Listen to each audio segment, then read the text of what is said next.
Sur les 9 premiers mois de l'année, la part des marchés des véhicules électriques a triplé. Celle des hybrides rechargeables a été multipliée par 5.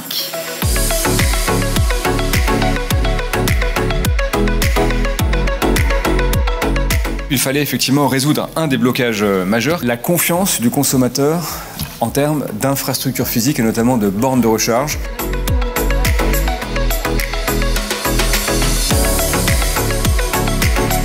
Un objectif clair, 100 000 points de recharge ouverts au public d'ici la fin de l'année prochaine.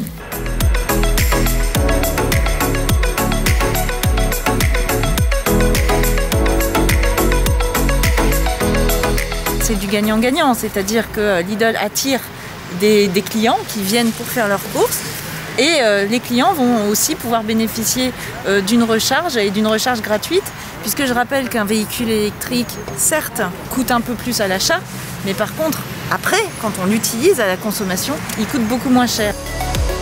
On a mis en place différentes primes à la conversion, des bonus qui ont très bien marché, mais il nous restait à mettre en place un bonus sur le marché d'occasion, c'est chose faite, sur les DOM, parce qu'on a un sujet de cherté de la vie, et puis surtout, sujet qui nous est cher, sur le microcrédit pour les ménages les plus modestes en France, pour lesquels on sait très bien qu'il manque souvent 1 000, 2 000, 3 000 euros, et donc ce système de microcrédit sera garanti par l'État.